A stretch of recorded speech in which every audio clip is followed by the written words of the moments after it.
ونصلي ونسلم على رسوله الكريم أما بعد. عن علي رضي الله عنه قال قال رسول الله صلى الله عليه وسلم: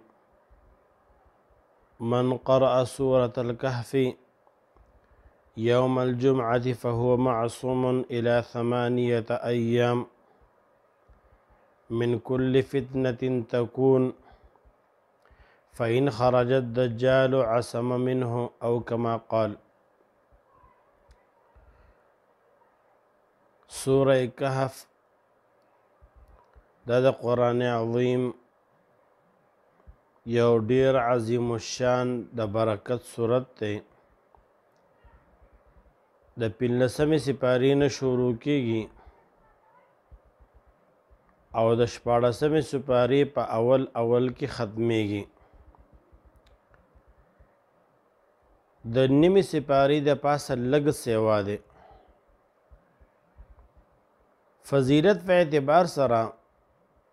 نبی علیه السلام مبارک ډیر زیات فضائل بیان کړي دي. علی رضی الله تعالی عنہ فرمایي یو حدیث شریف کې راځي: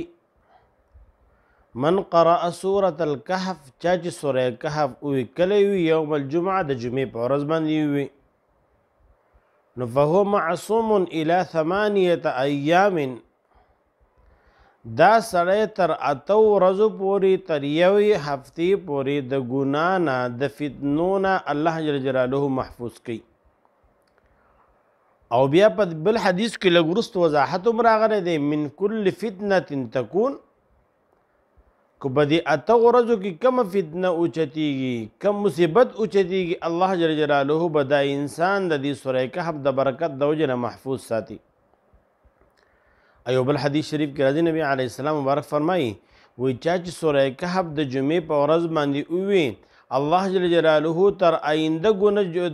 جمعې پورې ټوټل واړه ګناهونه درته معاف کوي. نو د فضیلت په اعتبار سره دا سوره کهف ډیر انتهایی عظیم الشان دی. مولانا فی القرآن کې حضرت متشفی رحمهم الله تعالی نقل کړی دی یو حدیث د انس رضی الله تعالی عنه نه.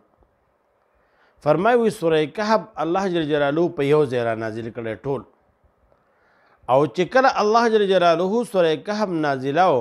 بطور اعزاز او یا زر پرشتي الله جل جلاله د دې سره را لېږلي دي. نو په یو ځای را نازلېدل بطور اعزاز او یا زر پرشتي د دې سره راتلل دا د دې صورت په عظمت باندې دلیل دی.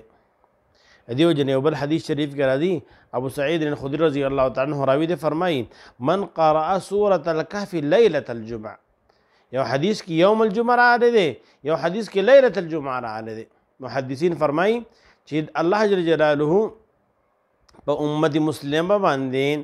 دا خپل رحمتونه خپل برکتونه نورم وسیع کړي دي، ځکه دې حدیثو کې تطبیق کړی دی محدثینو کرام. نو فرمایي کو چا د جمعې په شپه باندې وي یا د جمعې په ورځ باندې وي، څه مطلب د زیارت په ورځ چې کله نور پریوزي ماښام شي د دې ماښام نه د سوره کهف وخت شروع کیږي تر د جمعې ورځ د نور پریوتو پورې د ماښام پورې. نو الله جل جلاله 24 غنټې راکړي دي. نو کم انسان چې په دې 24 غنټو کې سوره کهف تلاوت کو نبی علیه السلام فرمایي دا به د دپاره رڼایي، د 8 ورځو دپاره به رڼایي. یو حدیث شریف کې راځي وایي چې کم سړی تلاوت کوي وایي د دنه والا فيما بینه و بین البیت العتیق تر بیت الله پورې د دنه چې کم دی رڼا خورېږي. ایو حدیث شریف کې راځي وی کم سړی چې د جمعې په ورځ باندې سوره کهف تلاوت کړي چې کله دې قبر ته داخلېږي د ده سره به رڼا داخلېږي، او د قیامت په ورځ باندې سوره کهف د دې انسان دپاره رڼایي ابه نوري او رڼا به وي. د دې وجې نه د سوره کهف انتهایي زیات د جمعې په ورځ چې کوم دی معمول جوړول پکار دی. اکابر علماء کرام هغو به په انتهایي اهتمام سره سوره کهف وي. نن موږ سوره کهف پرېښې دی موږ نه وایو، نو خصوصا د جمعې په ورځ باندې د سوره کهف ډیر انتهایی اهتمام پکار دی. او حدیث شریف کې راځي من قرأ سورة الکهف فی یوم الجمعه اضاء له من النور ما بین الجمعتین، چې یو سړی ولګي سوره کهف وي تر بل جمعې پورې الله جل جلاله د دې انسان دپاره رڼا جوړه کړي، رڼا نور جوړ شي، نورانیت جوړ شي. د دې وجه نه انتهایي زیات اهتمام پکار دی د ثواب په اعتبار سره هم ډېر انتهایي چې کوم دی عظمت واره دی عظمت شان واره دی لکه موږ سوچ وکړو په دې صورت کې 6360 چې کوم دی حروف دي او الله جل جلاله د قرآن عظیم په یو حرف باندې چې کوم دی هغه لس نیکۍ ورکوي نو چې کوم سړی سوره کهف ووایي دته په ویلو باندې 63600 نیکۍ میلاوي شي څومره غټه خبره ده ډېره غټه خبره ده د دې وجې نه اهتمام پکار دی دې حدیثو ته قتل پکار دی یو حدیث شریف کې راځي نبی علیه السلام برق فرمایي وایي که چېرې د دجال فتنه راوځي او د دجال د فتنې په وخت کې سوره کهف تلاوت کوي الله به د دې دجال د فتنې نه محفوظ کړي او د دې وجه د سوره کهف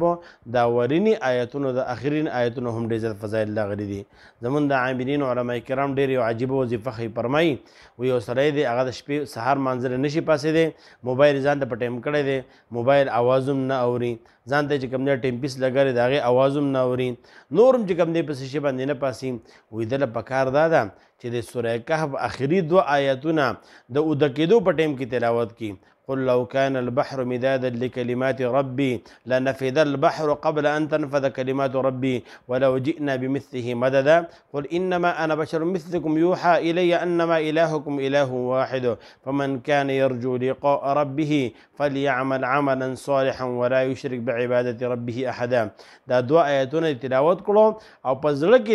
یو ټیم ونیو چې یا الله زه به په 4 بجې باندې پاسم په 3 بجې باندې پاسم ټیک په دغه ټیم باندې بتا ته چې کوم دی یو غیبي غونډه کې اواز کېږي ته به یو غیبي غونډه کې د دې 2 آیتونو د برکت د وجې نه چې کوم دی هغه راوښولی شي نو دې ته زموږ عاملین حضرات چې کوم دی دې ته ټلی هم وایي حاجي نو سړی دا په انتهایي په وخت باندې راپاسي او د عبادت دپاره یو سړی تهجد لپاسه هم نشم پاسېدی دا 2 آیتونه دي ووایي ټیم دې مقرر کړي ټیک په دغه ټیم به انشاءالله تعالی د دې 2 آیتونو د برکت د وجې نه چې کوم دی دا سړی راویښېږي نو د سوره کهف ډېر اهتمام پکار دی په اهتمام سره تلاوت پکار دی خاص کر د جمعې په ورځ باندې ډېر انتهایي فضایل په حدیثو کې راغلي دي چونکې دلته دا ویډیو ډېره زیاته غټېږي ټول مونږ نشو بیانولی الله جل جلاله دې عمل کول توفیق را نصیب کړي